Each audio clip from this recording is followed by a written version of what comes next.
आज हम class 10th के चैप्टर सांख्यिकी को एक्सप्लेन करेंगे, हर एक कंसेप्ट को सीखेंगे, जिससे आपके बोर्ड एग्जाम में और आपके जो भी डाउट है सब क्लियर हो जाएंगे। बस आपको स्टार्टिंग से लेके लास्ट तक इस चैप्टर को देखना है, इस लेक्चर को देखना है, अपने हर एक कंसेप्ट को सीखते हुए जाना है, जिससे आपका हर क्लियर हो जाएगा। आप इस चैप्टर को लास्ट तक देखें और प्रैक्टिस करें।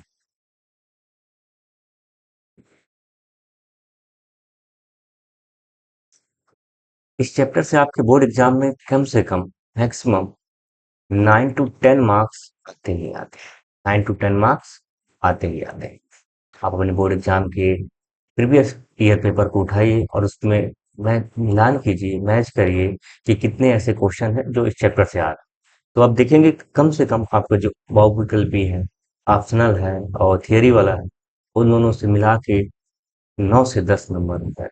9 से 10 नंबर बहुत होते हैं, याद रखिएगा। तो इस चैप्टर को आप हल्के में नहीं लेना और इस चैप्टर से बहुत अच्छे नंबर उठते हैं, बशर्ते आपका हर एक डाउट क्लियर हो, हर एक कंसेप्ट क्लियर हो। तो निश्चित है इस चैप्टर से आप 9 से 10 नंबर कम एफर्ट में ज्यादा नंबर पाएंगे। मतलब आपको कम एफर्ट लगाना और रिजल्ट ज्यादा पाना है इससे। तो इस चैप्टर को स्टार्ट करते हैं, बेसिक से स्टार्ट करेंगे, हर एक कंसेप्ट को सीखते हुए जाएंगे। अब बस बने रहें। सबसे पहले हमको पढ़ना होता है आंकड़ा। आंकड़ा क्या होता है? कह रहा है किसी विषय से संबंधित संख्यात्मक तथ्यों के संग्रह को डाटा कहते हैं। तो अब बस 2-3 मिनट है, थोड़ा सा बेसिक देखना होगा, उसके बाद हम अपने टॉपिक पे ही आएंगे जो हमारा क्वेश्चन। तो थोड़ा सा आपको 1-2 मिनट कम से कम इसका बेसिक्स को सीख सकें, सीख लें, जिससे आपका हर एक कंसेप्ट आगे आने वाले जो भी क्वेश्चन है उसमें आपको समस्या ना करे। तो सबसे पहले क्या? आंकड़ा किसी विषय से संबंधित संख्यात्मक तथ्यों के संग्रह को डाटा कहते हैं। जैसे कह रहा है कि कक्षा के छात्रों के अंक है, जैसे किसी कक्षा में 5 विद्यार्थी हैं, एक ने 25 अंक पाए, दूसरे ने 30 पाए, तीसरे ने 35, ऐसे 40-45 पाए। एक और एग्जांपल लेते हैं। एक शिक्षक ने 10 छात्रों के अंक नोट किए। 15, 18, 20, 22, 25, 27, 30, 32, 35, 40। तो देखिए सबसे पहले जो आंकड़ा देख रहे हैं ना आप, ऐसे है 5 विद्यार्थियों का अंक है, ये है 10 विद्यार्थियों के अंक है। तो ये जो गामा करके जो ये सब दे रहा है, इनका जो संग्रह है ना, ये संग्रह यही क्या कहला रहा है हमारा? यही कहला रहा है आंकड़ा। ठीक है, ये भी क्या है? ये भी एक आंकड़ा ही है। अब जब आंकड़ा आप जान गए कि जो ये दिया है कक्षा के छात्रों के अंक, कोई भी ले लेते हैं, जैसे कहीं भी जाएं, किसी का भी एक डेटा ग्रुप बनाए, तो ग्रुप के जो संख्यात्मक मान होगा ना, वही होगा आंकड़ा। जैसे बोले कि आप अपने 10 दोस्तों का संग्रह बनाइए, ग्रुप बनाइए और 10 दोस्तों का वेट लिखिए, वजन लिखिए। तो जो भी वजन आप लिखेंगे उसका संख्यात्मक मान होगा। मान लीजिए किसी का 50 kg है, किसी का 56 kg है, ऐसे किसी का मतलब 60 kg है। जितने भी लोग हैं ना उनके संख्यात्मक मान को क्या बोलते हैं? डाटा बोलते हैं। जब डाटा जान गए तो डाटा के आंकड़ों के दो प्रकार होते हैं, एक होता है अवर्गीकृत आंकड़ा और दूसरा होता है वर्गीकृत आंकड़ा। अब हम आगे वाले नेक्स्ट स्लाइड में सीखेंगे अवर्गीकृत आंकड़ा क्या होता है और वर्गीकृत आंकड़ा क्या होता है। तो कह रहा है अवर्गीकृत आंकड़ा, जब आंकड़ों को बिना किसी वर्ग में बांटे सीधे लिखा जाता है तो उसे अनग्रुप डेटा या अवर्गीकृत आंकड़ा कहते हैं। जैसे बोले ना कि मान लीजिए आप अपने 10 दोस्तों के समूह के लीजिए, उनके वेट, इनके वजन को लिखिए। तो मान लीजिए आप 50 kg, ये सभी मान केजी में, 50 kg, 60, 72, 82, 65, 67, 246, 55, 57, 59, 2, 4, 6, 8, 9 एंड एक और ले लेते हैं 60। ये जो सभी केजी में वैल्यू है ना, ये ऐसे कामा करते हुए जो लिखे हैं, ये जो प्रकार का आंकड़ा होता है जिसको सीधे पढ़ा जा सके, ज्यादा इसमें समस्या ना हो समझने में। जैसे कह रहे हैं कामा करके जो आंकड़े देते हैं, जैसे 50 kg, 60, 70, 82, 70, 65, ऐसे जो आंकड़े हैं। जैसे कह रहे हैं, जब आंकड़ों को बिना किसी वर्ग में बांटे सीधे लिखा जाता है तो उसे अनग्रुप डेटा कहते हैं।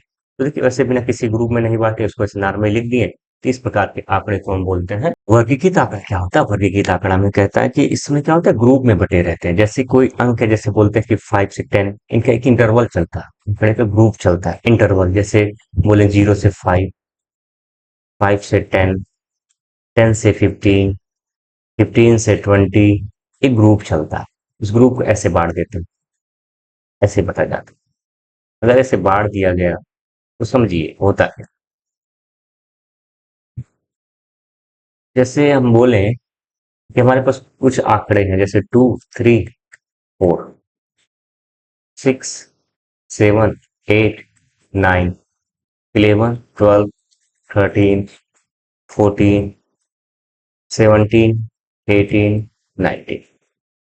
ठीक है, कुछ आंकड़े हैं हमारे पास। अब इन आंकड़ों को इस ग्रुप में, इस इंटरवल में रखना है, तो कैसे रखेंगे? तो देखेंगे कि जो कुछ ऐसे भी नंबर होंगे जो 0 से लेके 5 के बीच में लाई करते होंगे, 0 से 5 के बीच में एग्जिस्ट करते होंगे। तो ऐसे कितने नंबर हैं जो 0 से 5 के बीच में आ रहे हैं? तो देख रहे हैं यहाँ पे 2 है, 3 है, 4 है। क्या और कोई ऐसा नंबर है जो इसके बीच में आ रहा है? नहीं। तो टोटल नंबरों की संख्या कितनी है? 3। तो 0 से 5 का जो नंबर होंगे उसमें लिखेंगे 3। मतलब ऐसे 0 से 5 के बीच में ऐसे आंकड़े हैं, इतने आंकड़े हैं जिनकी संख्या कितनी है? 3। इसी प्रकार हम 5 से 10 के बीच में देखेंगे, तो देखेंगे 6 है, 7 है, 8 है, 9। इसमें टोटल संख्या है 4। इसमें लिख देंगे 4। 10 से 15 के बीच में कितने होंगे? 11, 12, 13, 14। इसमें भी संख्या कितनी है? 4। इसमें भी लिख देंगे 4। इसमें देखेंगे 1, 2, 3। 15 से लेके 20 के बीच में कितने हैं? इसमें है टोटल 3। तो यहाँ पे लिख देंगे हम 3।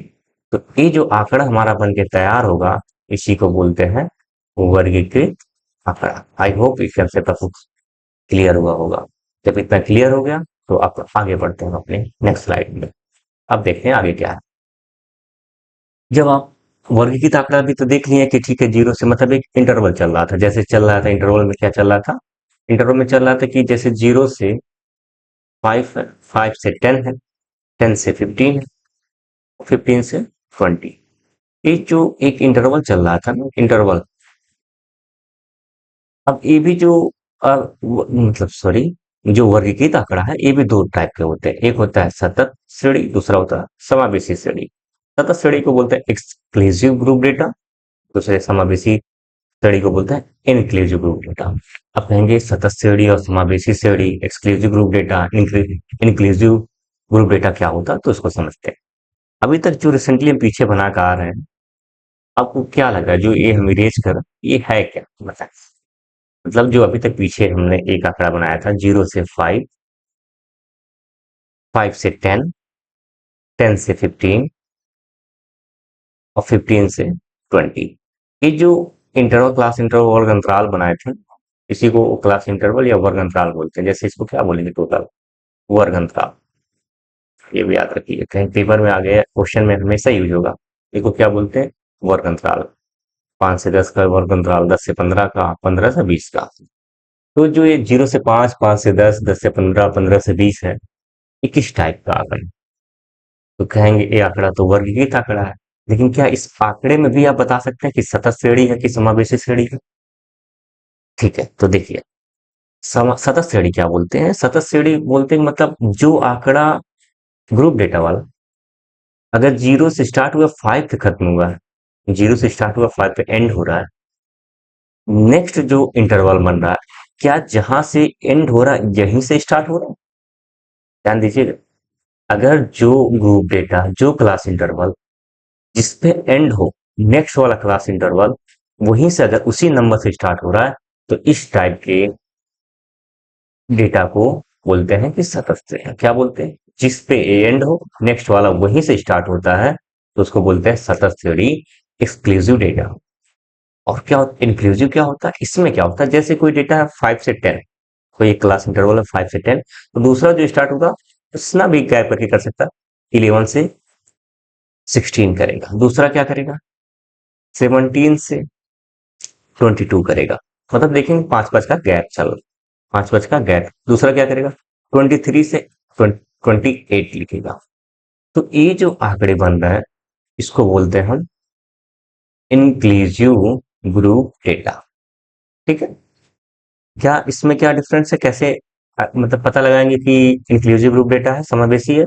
इसको पता लगाने के लिए देखिए, जहां पे एक डेटा खत्म हो रहा है, एंड हो रहा, क्या यहीं से स्टार्ट हो रहा? तो कहेंगे नहीं स्टार्ट हो रहा। तो इस टाइप का कहीं भी ग्रुप डेटा दिखाई दे, कहीं पे भी ऐसा दिखाई दे, तो मान लीजिए इसको क्या है, समावेशी श्रेणी, इंक्लूसिव ग्रुप डेटा है। अब इन दोनों को समझना अभी आगे काम आएगा कि हम इसको क्यों बताया गया, आगे इसका बहुत ज्यादा यूज है। तो ठीक है, नेक्स्ट स्लाइड में चलते हैं हम अपने।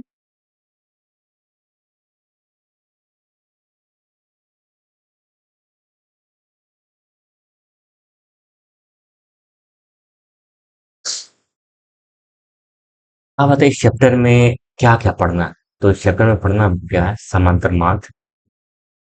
इस चैप्टर में पढ़ना क्या है, चैप्टर में पढ़ना है समांतर मार्ग, इसको मीन या माध्य बोलते हैं।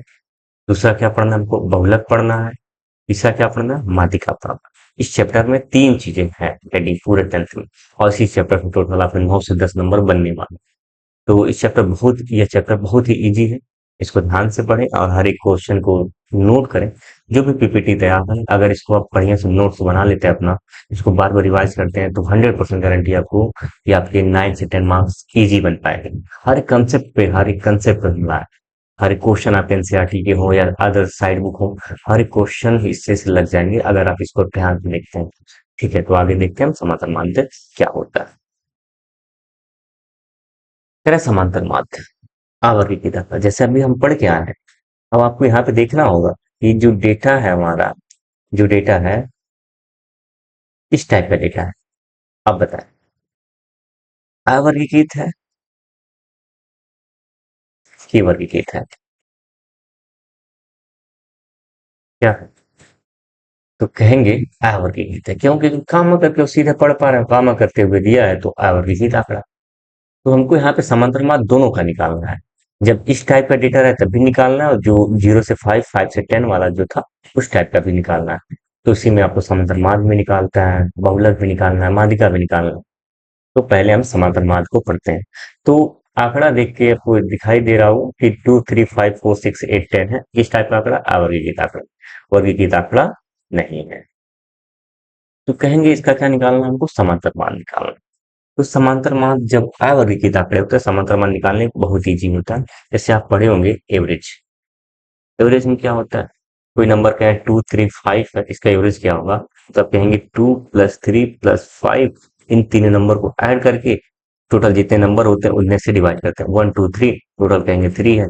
तो एवरेज इक्वल टू क्या आता था, 5 3 8 तो 10, 10/3 तो 3.33, इसको डिवाइड करेंगे तो 3.33 आएगा। तो इस टाइप का तो कह सकते हैं समांतर माध्य भी एक एवरेज ही है। तो बस आगे बढ़ते हैं, थोड़ा एडवांस में पढ़ेंगे हम इसको एवरेज को।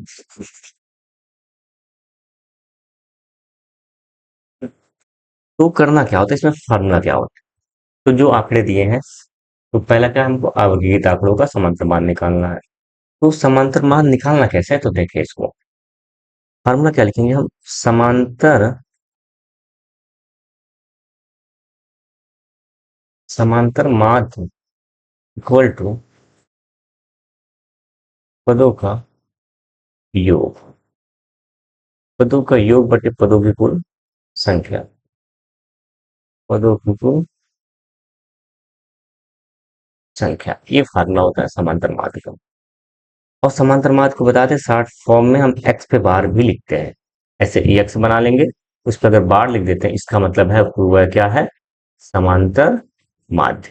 याद रखिएगा, जहां पे भी हम एक्स बार लिखेंगे उसका मतलब समांतर माध्य।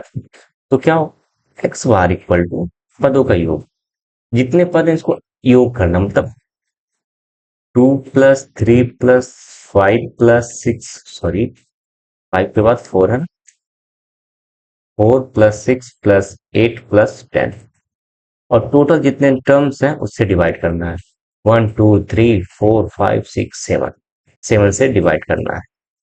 एक्स बार इक्वल टू, जोड़ते हैं, 10 8 18 6 24 4 28, 28 5 33, 3 36, 36 2 38/7, 7 से भाग देंगे, 7 × 5 = 35, 3 बचेगा, दशमलव लगाएंगे, 7 × 4 = 28, 2 बचेगा, 20 होगा, 7 × 2 = 14, 6 होगा, 7 × 8 = 56। तो एक्स बार इक्वल टू 5.428, यही जो वैल्यू आएगा हमारा, यही कहलाएगा समांतर माध्य। तो समांतर माध्य हम किस आंकड़ों का निकाले हैं, अवर्गीकृत आंकड़े का। तो क्या इसमें कोई डाउट होने वाला है आपको? आई होप नहीं होगा। नेक्स्ट देखते हैं आगे।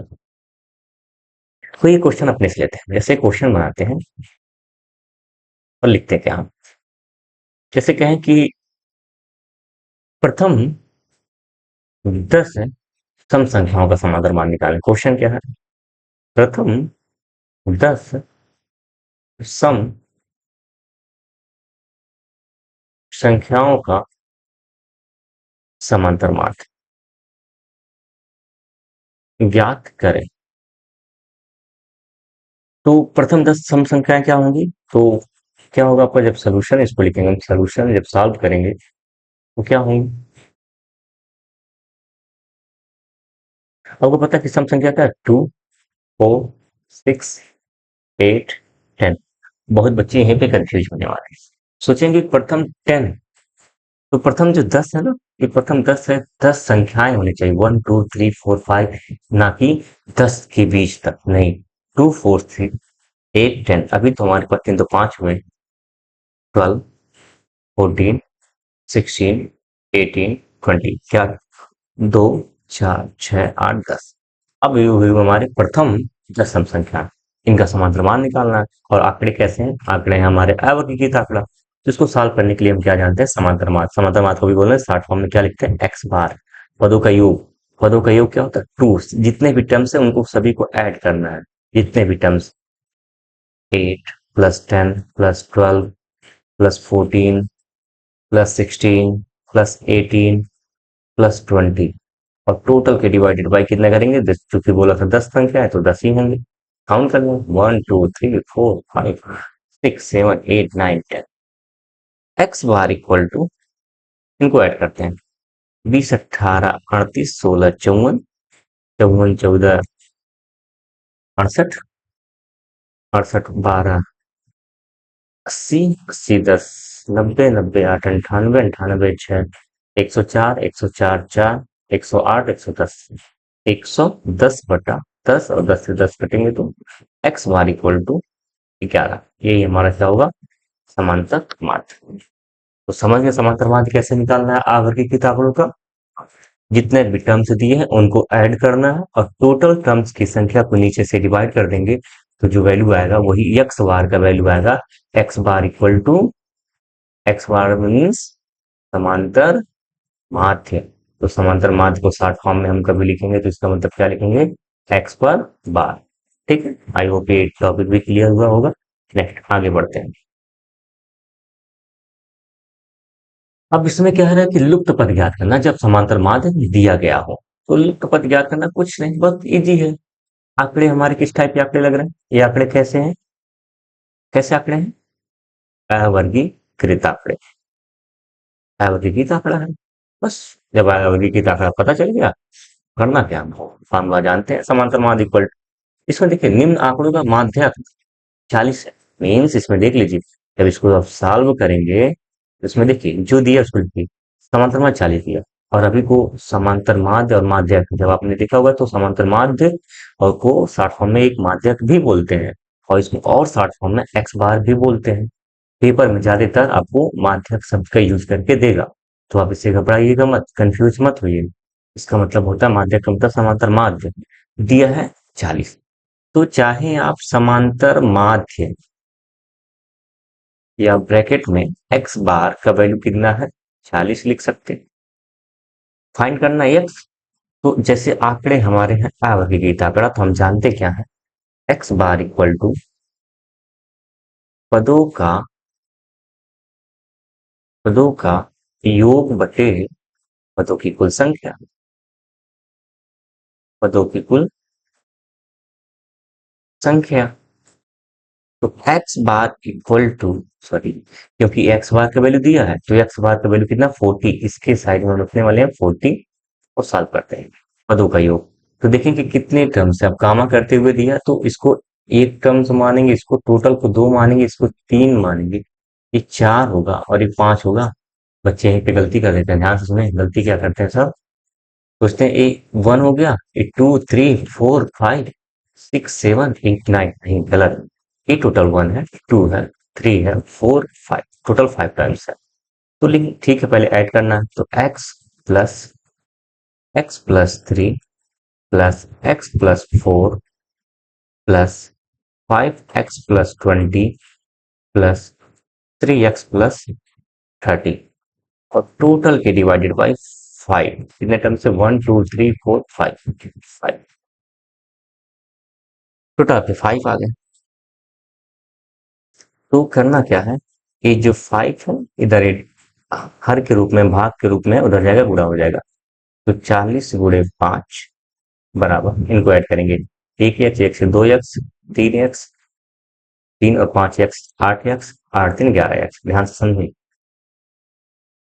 ये जो एक्स वाले टर्म्स है उनको ऐड करना है। 1 एक्स 2 एक्स 3 एक्स और total 5 x 8 x 8 3 11 x means यहाँ पे हुए 11 एक्स प्लस नंबर के एक साथ 3 4 7 7 भी 27 27 30 27 30 57 257 40 पंजे 200 बराबर 11 एक्स प्लस 57। तो इसको सॉल्व करना हमको इजी है। अब 200 माइनस ये प्लस 57 था उधर जाता -57 हो जाएगा। तो -57 बराबर 11 एक्स। तो इसको अभी 11 एक्स बराबर लिख सकते हैं क्या? 200 में से 57 जाएगा तो 143। तो 143 बचा हमारा। तो लिख सकते हैं 11। अब यहाँ से एक्स का वैल्यू हमको फाइंड करना था। तो एक्स का वैल्यू फाइंड करें। X equal to 143/11। 11 3 बचा 11 3 33। तो x इक्वल टू 13 ये हमारा वैल्यू हुआ। तो इस टाइप के भी क्वेश्चन है तो इसमें भी आपको डाउट नहीं रह जाएगा। आई होप ये भी टॉपिक क्लियर हुआ होगा। नेक्स्ट आगे बढ़ते हैं। एक बार मिला लेते हैं हम लोग। ठीक है मिला। कैलकुलेशन में कहीं मिस्टेक हो तो ठीक है छोड़िएगा इसको माफ करिएगा। लेकिन हाँ ठीक प्रोसेस यही होगा। आई होप कोई भी गलतियां नहीं है। आगे बढ़ते हैं। प्रोसेस सेम है। ठीक है।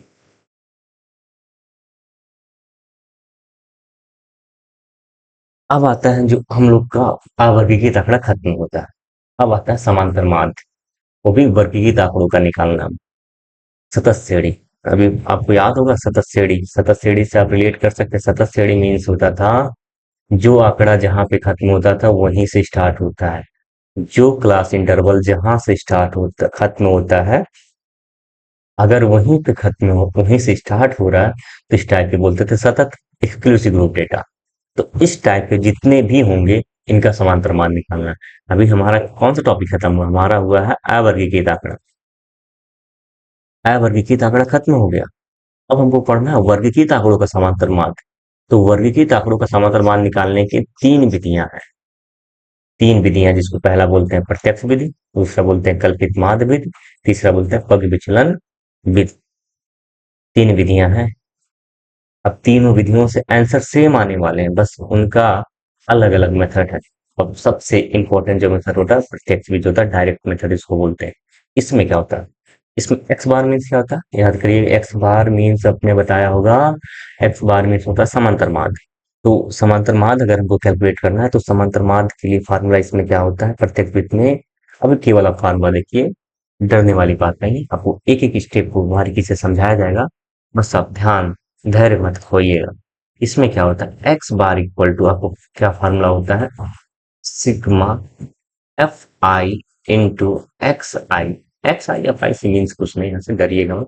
और सिग्मा एफ आई ये फार्मूला होता है प्रत्यक्ष विधि के लिए। कल्पित माध्य के लिए फार्मूला क्या होता है? X bar equal to A plus sigma F i d i upon sigma F i. पग विचलन विधि के लिए क्या होता है? इसमें भी आपको समांतर माध्य निकालना है लेकिन इसके लिए फार्मूला क्या होता है? X bar equal to A plus sigma F I into x u i upon sigma F I. और टोटल के मल्टीप्लाई यहाँ पे एक चीज हो जाता है एच। अब डरेंगे नहीं। एच क्या है? सिग्मा क्या है? सिग्मा क्या है? इस सबसे डरने वाली बातें नहीं है। बस आप थोड़ा धैर्य बनाए रखें। निश्चित ही आपको सारे कंसेप्ट क्लियर होने वाला है। नेक्स्ट आगे बढ़ते हैं। नेक्स्ट स्लाइड पे चलते हैं। इसको हर एक टॉपिक को हर एक क्वेश्चन को तीनों विधि से लगाएंगे। जैसे कोई क्वेश्चन है उसको प्रत्यक्ष विधि से भी लगाया जाएगा, कल्पित माध्य विधि से भी लगाया जाएगा और पग विचलन विधि से भी लगाया जाएगा। तो आप इसमें डरेंगे नहीं। आ गया। कर प्रत्यक्ष विधि डायरेक्ट मेथड द्वारा वर्गीकृत आंकड़ों का समांतर माध्य ज्ञात करना। तो याद रखिएगा आंकड़ा हमारा तो वर्गीकृत आंकड़ा है। वर्गीकृत आंकड़े में कौन सा आंकड़ा है? सतत, एक्सक्लूसिव। एक्सक्लूसिव का मतलब क्या है? जहां पे जो आंकड़ा जहां पे एंड हो रहा है एक क्लास इंटरवल, वहीं से वो स्टार्ट हो रहा, अगर इस टाइप का हो रहा तो एक्सक्लूसिव ग्रुप डेटा सतत श्रेणी है। तो ठीक है, आगे बढ़ते हैं। इसमें सॉल्व कैसे करना होता है, ध्यान से सुनिए। तो जैसे इसमें क्या है, वर्ग अंतराल है, बारंबारता। वर्ग अंतराल का मतलब कि कहाँ पे कितने रेंज में है, जैसे आपने पीछे देखा होगा। बारंबारता मीन्स होता है कि उसके बीच में कितने नंबर आते हैं, इसको यह बोलते थे। पीछे हम लोग पढ़ के आए हैं कि ठीक है, इसको इतना था, इसको यह संख्या इतने बार आ रही है, इसको इसलिए हम इसमें 3 2 लिखते थे। तो आप इसमें भी देखेंगे ध्यान से, कुछ ज्यादा रॉकेट साइंस नहीं है जो आपको समझ नहीं आएगा। देखते हैं क्या होता है इसमें। क्या होता है, जो क्वेश्चन हमारा दिया रहेगा ना, जैसे क्या दिया था, वर्ग अंतराल दिया था, बारंबारता दिया था। इसको पहले ऐसे हम हॉरिजॉन्टली ऐसे क्या करते हैं, हम इसको वर्टिकली तो कॉलम बनाते हैं। वर्ग अंतराल को पूरा लिख देते हैं, उसके बाद बारंबारता कॉलम बनाते हैं, उसमें बारंबारता में जो रहता है उसको लिखते हैं। जैसे कहते हैं 0 से 10 के बीच में कितने थे, 7, 5, जो है उसको लिखते हैं, 6 है, 12, 8 है, 2 है। ये तो क्वेश्चन है। लेकिन अब करना क्या, समांतर मान ज्ञात करने के लिए ध्यान से देखें आप। तो उसमें सबसे पहले एक चीज आपको लिखना होता है जिसको बोलते हैं हम, अगर आंकड़ा हमारा क्या है, आंकड़ा क्या है, कौन सा आंकड़ा है ये, वर्गीकृत आंकड़ा है। वर्गीकृत आंकड़ा में समांतर मान कैसे निकालते हैं, तो ध्यान से देखें आप। समांतर मान निकालने की कुछ ज्यादा इसमें टफ या कठिन नहीं है, ध्यान से देखें। चलो फिर, ये टॉपिक हमारा छूट जा रहा है। इतना लिखने के बाद आपको अब करना क्या होता है, इसमें लिखना होता है मध्यमान। क्या लिखना होता है, मध्यमान।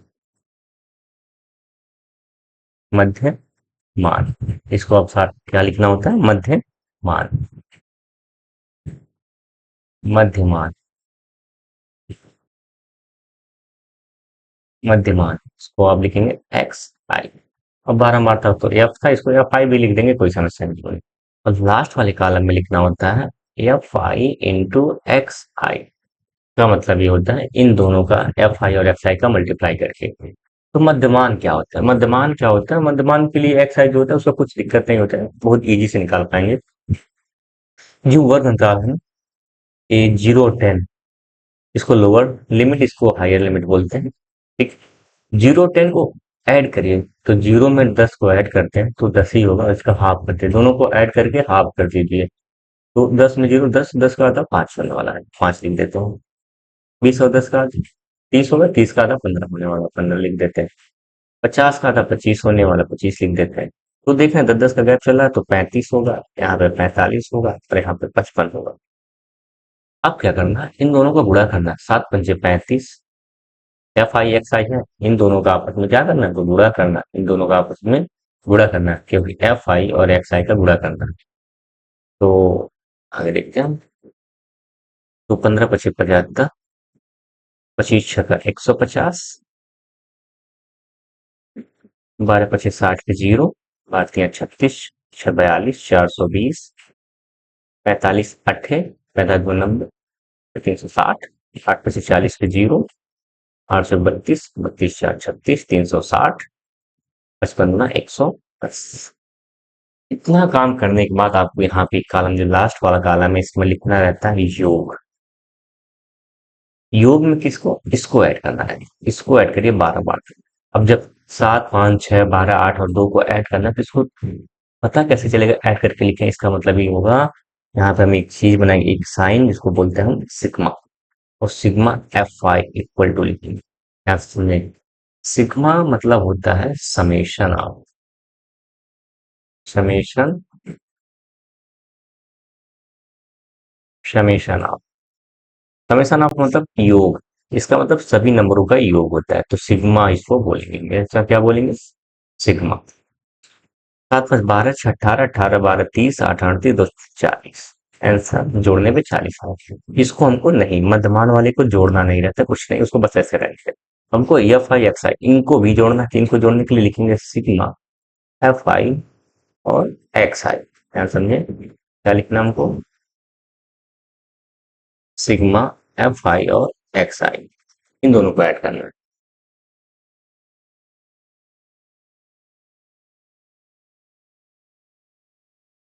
सिग्मा एफ आई एक्स आई बराबर कितना आने वाले हैं, जोड़ लेते हैं। तो जोड़ लेते कितना, 5 5 10, 10 के 0, 7 3 10, 10 5 15, 15 2 17, 17 6 23, 23 1 24, 24 24 1 25 के 5 में 2, 3 3 6 6 4 10, 10 11, 11 7 18, 11 1150। ठीक है, 150 ही आएगा, एक बार देख लेते हैं फिर से। यहाँ 400 4 4 800, हाँ ठीक है, 1150 ही आएगा। ठीक। तो अब क्या, जब इतना हो गया तो हमारा इसके बाद करना क्या होता है, फार्मूला याद रखिए, प्रत्यक्ष विधि। प्रत्यक्ष विधि, प्रत्यक्ष विधि में क्या बताया गया था, x bar equal to sigma five x i upon sigma F i. तो एक्स बार इक्वल टू क्या होगा, sigma F i x i. इसका वैल्यू जितना दिया रहेगा यहाँ पे पुट करना है इसके जगह पे। तो यहाँ पे 1150 लिख देंगे, टोटल डिवाइडेड बाय लिख देंगे 40 के, फिर सिग्मा एफ आई का वैल्यू कितना 40 है, 40 लिख दो, 0 से 0 कैंसिल आउट। तो एक्स बार इक्वल टू कितना होना, 115/4, 4 से भाग देंगे, 4 दूना 8, 3 हुआ यहाँ, 4 दूना 8 3, 35 हुआ, 4 से 4 बटे 32, 4 8 32, 3 हुआ, 4 7 28, 4 5 20। तो एक्स बार इक्वल टू 28.75, ये वैल्यू आया हमारा, एक्स बार का समांतर मान आया। किस विधि से निकाले हम, इस विधि को बोलते हैं प्रत्यक्ष विधि। अब हमने तीन विधियां देखे हैं, इसमें हम कितने विधि देखे, तीन। एक तो प्रत्यक्ष विधि से लगा दी है, ठीक है, इसी क्वेश्चन को। अब हम ये देखेंगे कि आप कल्पित विधि से भी उतना ही आंसर आता है, क्या पग विचलन विधि से भी उतना आंसर आता है। अगर इतना आता है तो हम कहेंगे ठीक है, समांतर मान निकालने की तीन विधियां हैं। अब जो विधि से पेपर में पूछेगा उसके तहत लगाएंगे, और मैक्सिमम 90% से ऊपर केसेस में हमेशा प्रत्यक्ष विधि को ही जिक्र करता है। तो आप प्रत्यक्ष विधि को ध्यान से समझें। एक बार इसको रिवाइज करते हैं, क्या था, जो क्वेश्चन था हमारा वर्गंतल 12 मार, तो उसको दोनों ऐसे लिख दिए। इसके बाद आपको एक्स्ट्रा प्रत्येक बीच में दो कॉलम बनाना रहता है, जिसको मध्यमान लिखना रहता है, और एक मध्यमान को एक्स आई और एफ आई 12 मार्ता दोनों का मल्टीप्लाई करके जो लिखना रहता है उसका एक कॉलम बनाना रहता है आपको। तो उतना जब बना लिया, आपको क्या करना होता है, 12 मार्ता जो दिया है वो वैसे लिख देते हैं। मध्यमान क्या होता है, इन दोनों को ऐड करके, वर्ग अंतराल को ऐड करके हाफ करके लिखना रहता है। तो देखिए 50 60 110, 110 का आधा 55, 40 और 50 90, 90 का आधा 45। तो इसको क्या करना था, हाफ करके लिखना था।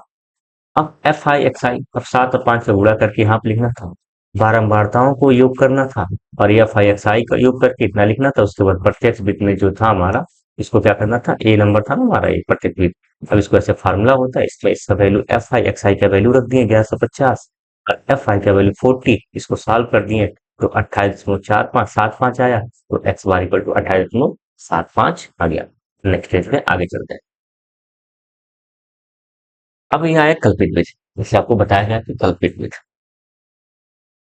अब आया है कल्पित विधि। तो कल्पित विधि में हमको याद रखना, आंसर हमारा था 28.75। याद रखेंगे किस विधि से लगाए थे, वो भी हम प्रत्यक्ष विधि से। क्या इसमें भी वही आंसर आने वाला है? अगर आंसर आएगा तो सही है, नहीं तो हमारा क्वेश्चन कहीं ना कहीं हमको, कहीं ना कहीं हमारा कैलकुलेशन ही गलत है, लगाने का तरीका ही कहीं ना कहीं गलत है, और विश्वास है इसमें आएगा। तो देखिए इसमें क्या, उसमें 5 कॉलम, टोटल कितने थे, 2 कॉलम एक्स्ट्रा, लेकिन इसमें 3 कॉलम, इसमें टोटल 5 बनने वाले, वही काम इसमें भी करना है आपको। सबसे पहले करना है, यहाँ पे लिखना है मध्यमान, मध्यमान, इसको कहेंगे एक्स आई, एक्स आई, या आप इसको एफ आई लिख देते, कोई सा ऑप्शन नहीं नाम से। इसके बाद आपको लिखना रहता है इसमें डी, डी इक्वल टू होता है एक्स आई माइनस ए। अब इसको समझाते हैं, एक्स आई माइनस ए होता है क्या। इसमें लिखना होता है आपको डी, और डी कैसे निकलता है, एक्स आई,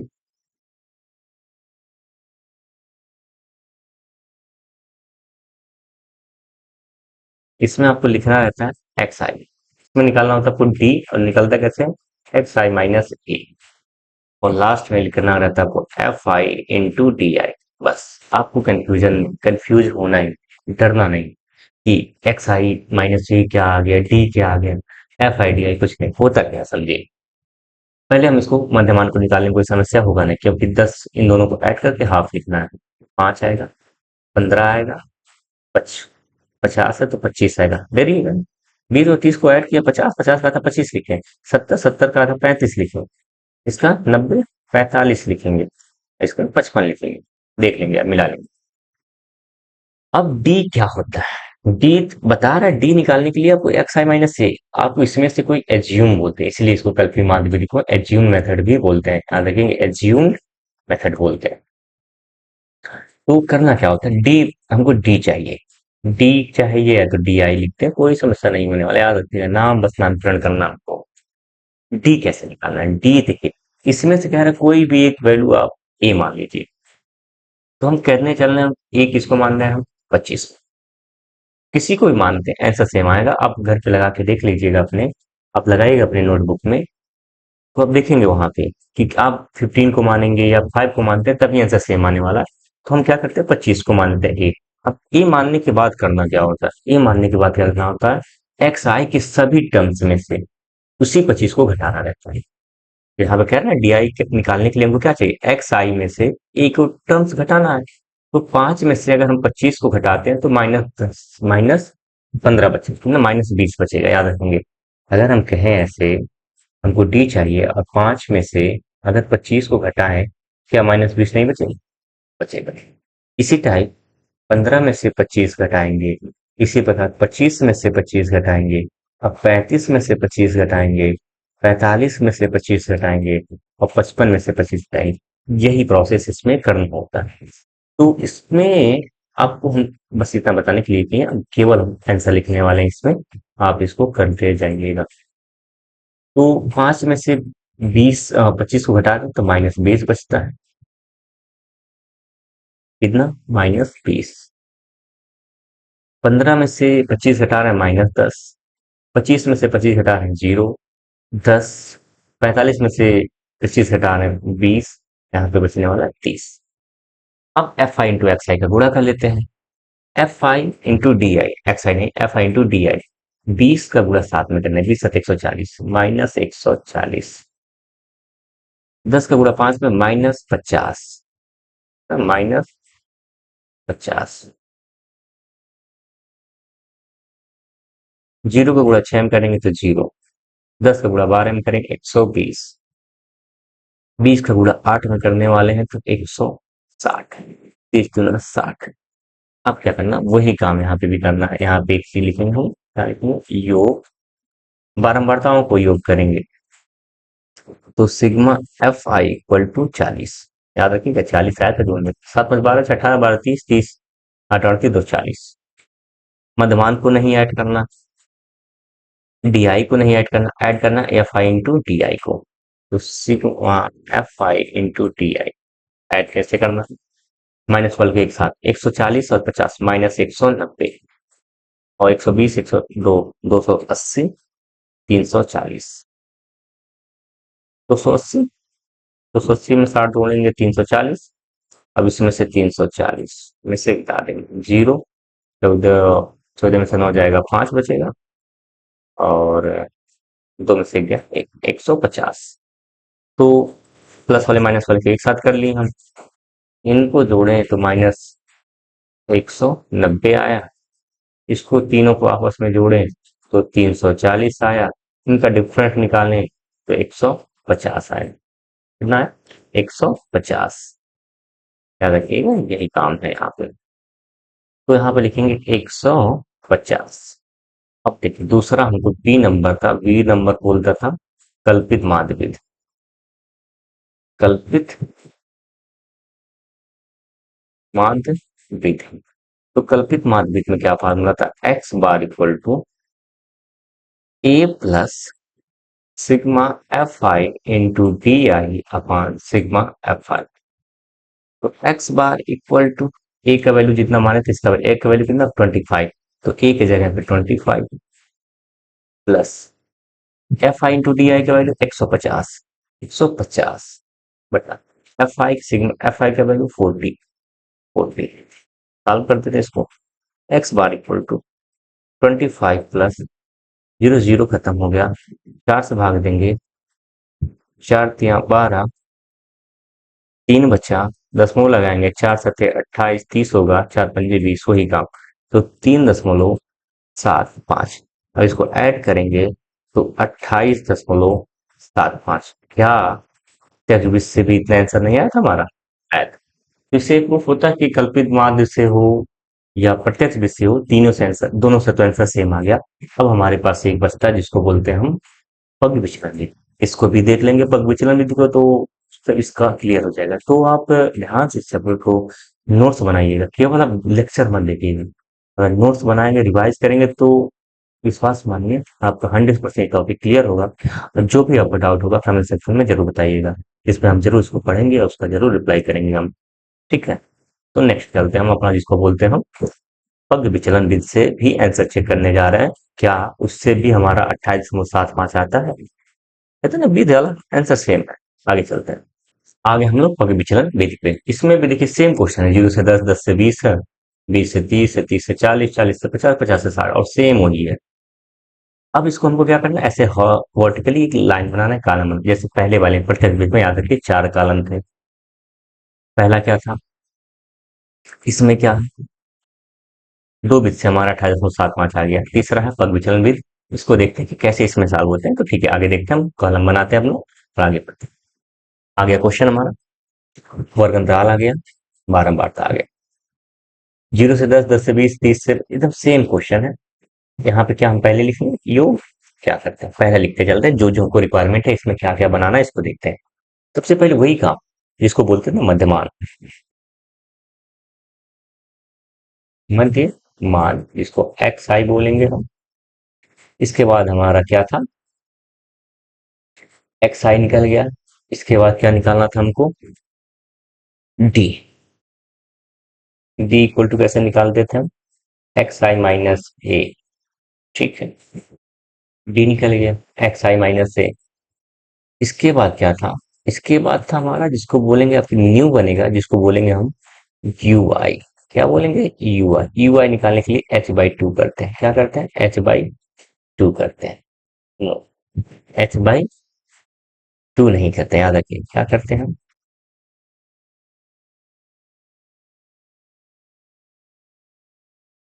यू आई निकालना हमको, यू आई निकालना है, एक्स आई माइनस ए करते हैं, एक्स आई, ध्यान रखिए। इस कॉलम में हमको निकालना रहता है U I. U I, U I निकालने के लिए क्या करते हैं हम, ए वाई एच करते हैं। ए वाई एच नहीं, डी वाई, सॉरी, क्या करते हैं, डी बाई एच, मीन समझिए। और लास्ट वाले कॉलम में लिखना रहता है हमको एफ आई इंटू यू आई। मध्यमान निकालते हैं तो इसका आता था 5, क्योंकि दोनों को ऐड करेंगे हाफ करेंगे 5 आएगा। 15 आता था, इसका 25 आएगा, 35 आएगा, 45 आएगा और 55 आएगा। ठीक है, डी कैसे निकलता था, डी इसी में से किसी एक को मानते थे हम ए, जैसे हम 25 को ए मानते हैं और इसी वाले वैल्यू में से घटाते जाते थे, तो -20 आता था, -10 आता था और 0 आता है। 25 में से 30, 35 में से 30, 25 को घटाएंगे 10 आएगा, 20 आएगा, 30 आएगा। अब पिछले टॉपिक में ही देख सकते हैं, सेम यही प्रोसेस है। अब इसमें न्यू क्या आया, यू आई। यू आई क्या है, यू आई कह रहा है कि मतलब डी अपॉन एच। अब कहेंगे यच क्या है, तो यच का मतलब ये होता है इनके बीच में जो गैप चल रहा है वो यच, मीन्स कि जितना गैप चल रहा हो क्या है, यच है। तो करना क्या है, इसमें देखेंगे कितने का गैप चल रहा है, 10 का। कितने का गैप, 10 का। कितने का गैप, 10 का। यही जो वैल्यू होगा क्या होगा, एच का। तो एच इक्वल टू कितना पाएंगे, एच इक्वल टू 10 पाएंगे। यहाँ से आप आगे बढ़ते हैं। तो जो डी आई का वैल्यू आया है उसी में यस से डिवाइड करना है। तो डी आई का, पहले वाले डी आई का वैल्यू कितना है, डी का 20 है। 20 को 10 से डिवाइड करेंगे, अगर 20 को 10 से भाग देते तो -2 आता है। 10 को 10 से भाग देंगे -1 आएगा। 0 को 10 से भाग देंगे 0 आएगा। 10 को 10 से भाग देंगे 1। 20 को 10 से भाग देंगे 2। 30 को 10 से भाग देंगे तो 3। याद रखिए, यू आई माइनस, मतलब कह रहा है अगर हमको यू आई फाइंड करना है तो डी आई का जो वैल्यू है उसी में 10 से हमको डिवाइड करना है। 10 क्या, दोनों का गैप कितने चल रहा, वो 10 है, मीन्स एच है। तो 20 था तो माइनस, जब 20 था तो 10 से डिवाइड के -2 ही आएगा, -2 लिखे ऐसी टाइप इसको लिखती है। ठीक है, ले चलते हैं। अब F I to U I, U I का वैल्यू -2 है, एफ आई का 7 है, 7 गुना 14, -14। याद रखिए, जिसका गुणा करना ध्यान से रखिए, यू आई और एफ आई का मल्टीप्लाई करना है, इसका मल्टीप्लाई हमको 7 के साथ करना है, -1 का मल्टीप्लाई 5 के साथ करना है, 0 का मल्टीप्लाई 6 के साथ करना है, 1 का मल्टीप्लाई 12 के साथ करना है, 2 का मल्टीप्लाई 8 के साथ करना है, 3 का मल्टीप्लाई 2 के साथ करना है।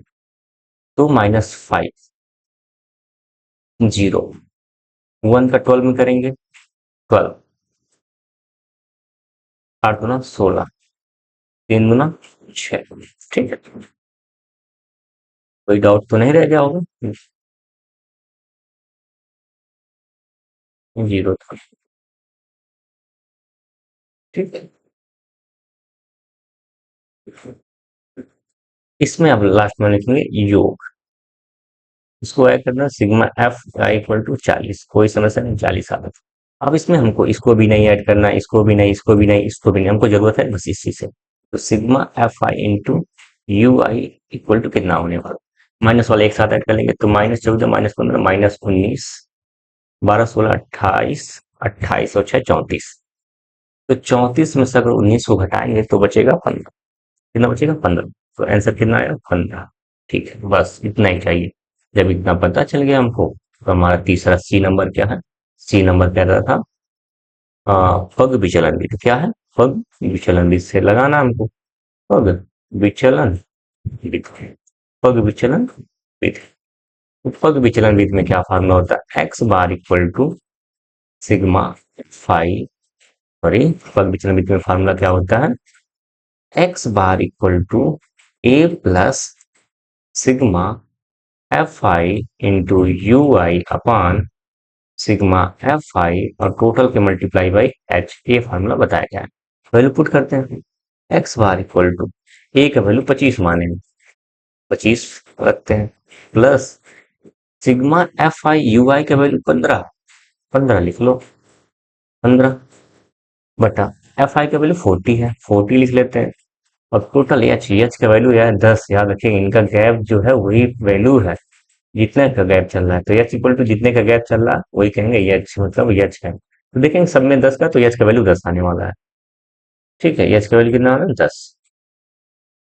X bar equal to 25 plus, अब यहाँ से 0 से 0 काट सकते हैं। ठीक है, तो बचेगा 15/4, x bar equal to 25 plus, भाग देंगे तो 3.75 आएगा, देखें आप पीछे। तो x bar equal to 28.75।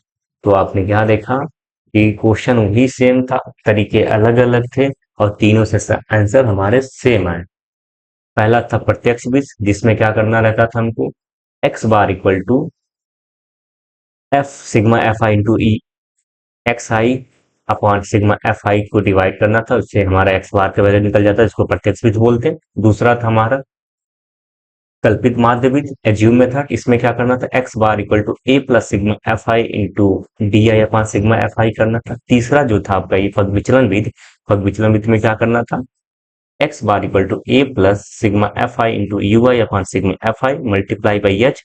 H कहाँ से आता था, एच जो वर्णनकाल है इनका जो गैप चल रहा है वही होता था एच। इसको सॉल्व करने पे 28 को, तो तीनों का आंसर सेम आया।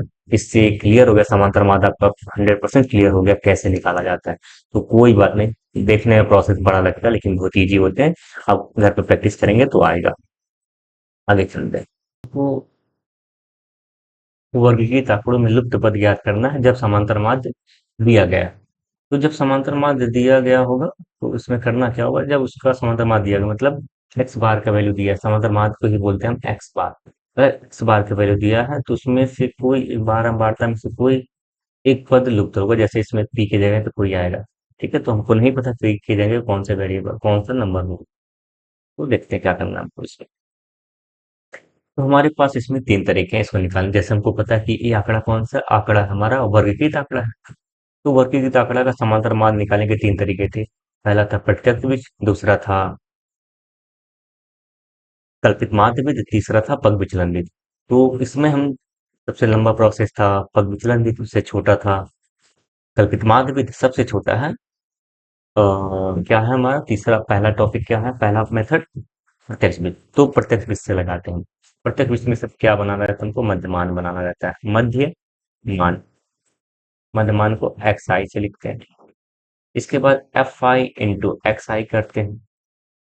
सात है इसका मतलब इसको ऐड करके हाफ करना है तो 20 में जीरो जाएगा। 20 में जीरो ऐड करेंगे 20 ही होगा। 20 का आधा 10, 40 20 60, 60 का आधा 30। मतलब अगर 20 का अगर आगे बढ़ाते चले जाए 70 होने वाला है, 90 होने वाला है। ठीक है। 10 का गुणा 7 में करेंगे 10 सत्ते 70 हो जाएगा। 30 का गुणा पी में करेंगे 30 पी होगा वेरिएबल। 50 का 10 में होगा 500 होगा। 7 का 9 630 होगा। और 1317 100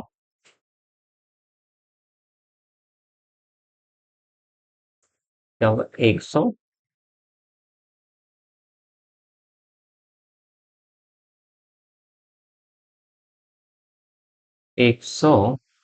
मतलब 1170 होगा।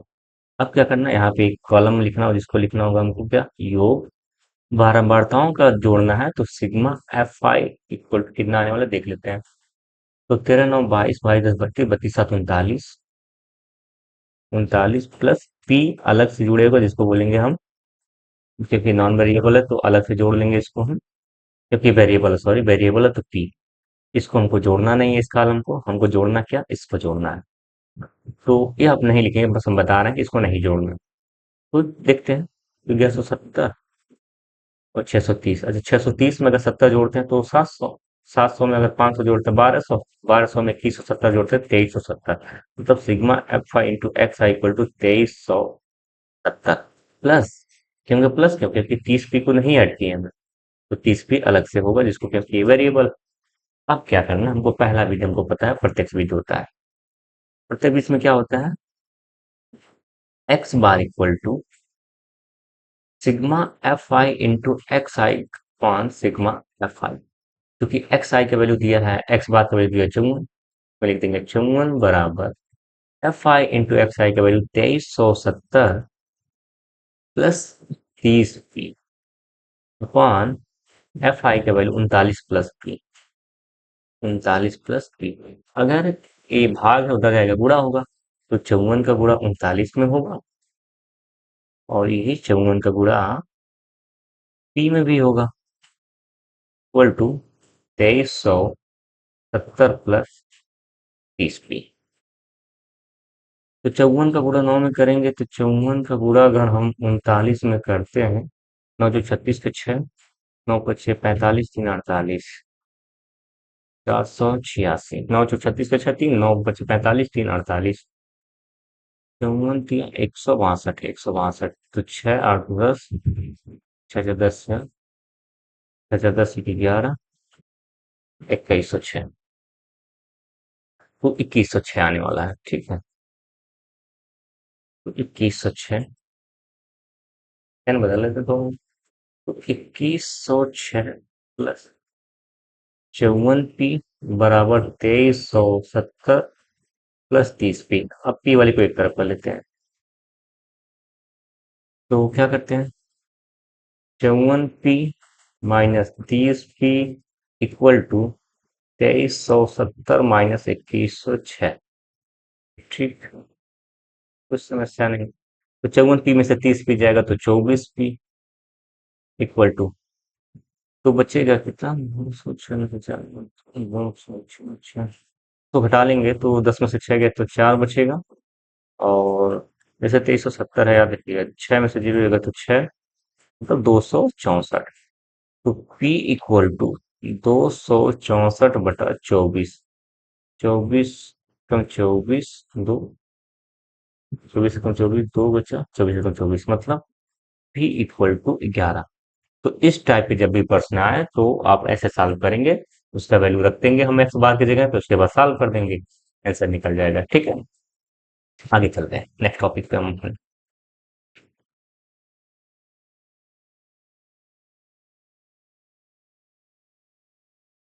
हाँ, अब आता है समावेशी आंकड़ों का समर्थन जिसको बोलते थे इंक्लूसिव ग्रुप डेटा। याद रखेंगे आप? आपको याद होगा जब हम डेटा पढ़े होंगे आगे, तो वो कहे थे जहां जैसे इस टाइम में क्या था, अभी तक जितने भी पीछे पढ़ रहे होंगे, जहां पे एक क्लास इंटरवल खत्म हो रहा था नेक्स्ट वाला वहीं से स्टार्ट हो रहा था।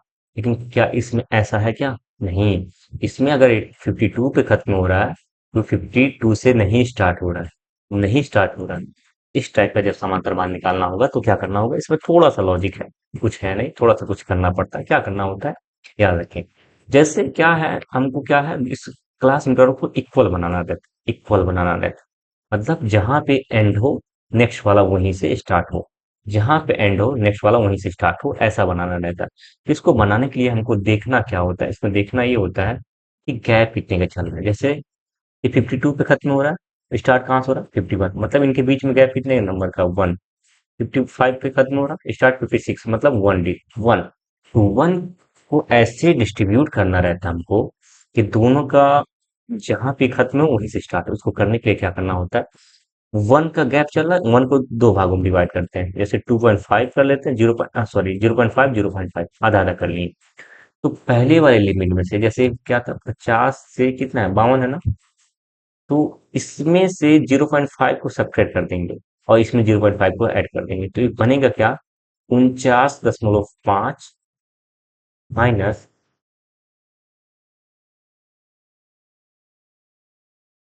49.5 माइनस 52.5। नेक्स्ट वाले में क्या करेंगे, नेक्स्ट वाले में क्या करेंगे, इसमें से अगर हम करेंगे तो 52.5 55.5। नेक्स्ट वाला क्या होगा, अगर आधा घटाएंगे तो 55, ऐसे मतलब लिमिट आगे हमारा चलता जाएगा। देखिए क्वेश्चन पे आते हैं तो आप समझेंगे, क्वेश्चन पे आते हैं हम, यही था। तो इस लिमिट को बनाने के लिए हम लोग क्या करना पड़ेगा, हमको आधा सब्ट्रैक्ट करना पड़ेगा। याद रखिए क्या करना होगा, इस लिमिट को हमको क्या करना है, इसमें से जैसे 1 का गैप चल रहा है, इनके बीच में कितना है, ये 52 पे अगर खत्म हो रहा है तो ये 52 से स्टार्ट हो रहा है, नहीं हो रहा। तो हमको इसी लिमिट को बराबर करना होगा। इस लिमिट को बराबर करने के लिए हमको क्या करना होगा, इसको बराबर करने के लिए हमको 1 को 50 में से 0.5 को घटाएंगे, क्योंकि 1 का गैप चल रहा है, ध्यान से समझेंगे। बताया कि आपको 1 का गैप चल रहा है, तो 1 के गैप में से इसको करेंगे तो ये स्टार्ट हो हमारा 49.5 से, कहाँ से हो जाएगा, 52.5। नया लिमिट बन रहा है, नया क्लास इंटरवल वर्ग अंतराल। ये होगा 52.5, इसमें से अगर हम आधा घटाते हैं तो क्या होगा, 52.5 से 55.5। इसमें से अगर आधा घटाते हैं हम पहले वाली लिमिट में से तो 55.5 से 58.5। इसमें से आधा घटाएंगे तो 58.5 से 61.5। इसमें से भी आधा घटाएंगे तो 61.5 से 64.5। अब नया लिमिट को देखिए, येलो कलर में जो है 49.5, अब देखिए 52.5 पे एंड हो रहा, क्या 52.5 से स्टार्ट हो रहा, नहीं हो रहा, हो रहा। 55.5 पे एंड हो रहा, क्या 55.5 से स्टार्ट हो रहा, नहीं हो रहा, हो रहा। ठीक है, जब इतना आपको आ गया करने तो बस सॉल्व हो गया हमारा। और आपको डरने वाली बात नहीं है, जैसे आपको बता दें हम कि जैसे 50 और 52 को अगर आप ऐड करते तो पता कितना था, 102 होता। अब उन 52.5 और 49.5 को भी ऐड करेंगे तभी 102 ही आएगा। तो आपको इसमें डरने वाली बात नहीं है। क्या है, प्रत्येक बीज से ही लगाएंगे, क्यों हम इतने ज्यादा लंबे रूल की जाए पग विचलन में कल्पित में, हम प्रत्येक बीज का यूज करेंगे। लिखेंगे क्या, मध्यमान। बस आपको इसमें यही वर्ग अंतराल को चेंज करना था जो कि आप कर दिए। मध्यमान को एक्स आई से, अब तो आप समझ गए होंगे, एफ आई इंटू एक्स आई होता है मध्यमान। 102, 102 का आधा कितना होगा, 56। 56 कह रहे हैं, 51। इसका होगा कितना, 55 और 53, 108। 108 का आधा कितना होगा, 54। मतलब 3 का गैप चल रहा है, ये 3 का गैप चल रहा है, तो 54, 57, 60, 63। F I into x I का गुणा करना है इसमें, इसका 51 का गुणा 15 में करेंगे, 54 का गुणा इतने करेंगे, इसका इसमें गुणा करेंगे, 60 का इसमें गुणा करेंगे, 63 का 25 में गुणा करके वो यहाँ पे लिखना। ठीक है, तो कर लेते हैं हम इसको। ठीक है ना, इतना हार्ड नहीं आएंगे तो ठीक है, तो समझाने के लिए बन गया था क्वेश्चन पीपीटी में, तो ठीक है सॉल्व कर लेते हैं हम इसको। इसको ऐड करने में टोटल 22,875 आया। इतने लंबे कैलकुलेशन नहीं एग्जाम में आने वाले आपके। ठीक है, अब क्या होता है, फार्मूला क्या होता है प्रत्येक बीज में, प्रत्यक्ष विधि में क्या होता है, प्रत्यक्ष इसको क्या बोलते हैं इंग्लिश में, डायरेक्ट मेथड। ठीक है, यहाँ पे x bar equal to sigma F I into x i upon sigma F i. X bar equal to 22,875 divided by 400। अब इसे 400 से आप चार पंजे 20, 5 बार जाएगा, 5 बार गया 2,000 हुआ, तो 287, तो 287 फिर 8, 4 से 28, 4 से 28, 28,275, 7 एकम 700। ठीक, तो लगभग करीब में क्यों 1/8 के करीब में जाएगा। तो x bar equal to answer किनारा 57.18। तो ठीक है, इसमें आपको आंसर से क्या, आपको प्रोसेस क्या था बस याद रखिएगा। इसमें अगर जहां पे एंड नहीं, जहां पे एंड हो रहा है वहीं से अगर स्टार्ट नहीं हो रहा है, तो देखिए कितने का गैप चल रहा है। अगर यही जैसे मान लेते हमारा होता ना ये आंकड़ा, अगर 50 से 52 है, तो दूसरा 54 से 56 है ना, तो हम क्या करते हैं, जैसे हमको पता है कि दो हमारे पास डेटा बन गया कि 52 पे स्टार्ट हो एंड हो रहा है, लेकिन स्टार्ट कहाँ से हो रहा है 54 पे। यहाँ पे गैप कितने का, 2 का। तो 2 को हम दो भागों में, वन हाफ करते 1 1 आता, इसमें से 1 सब्ट्रैक्ट करते, इसमें 1 ऐड करते, मतलब ये बनता 51 से, सॉरी, इसको 1 सब्ट्रैक्ट करते हैं तो आता 49 से 53, फिर इसमें से 1 करते हैं तो 53 से 57, ऐसे होता। ठीक है, तो इसमें डाउट नहीं होगा। आई होप ये टॉपिक क्लियर होगा। नेक्स्ट टॉपिक में मिलते हैं बहुलक के साथ। ठीक है, आगे, विश यू बेस्ट। नोट्स बना के आप उसको रिवाइज करते रहिए, अच्छे से नोट्स बनाइए, रिवाइज करिए, हर एक टॉपिक आपका क्लियर होगा। धन्यवाद।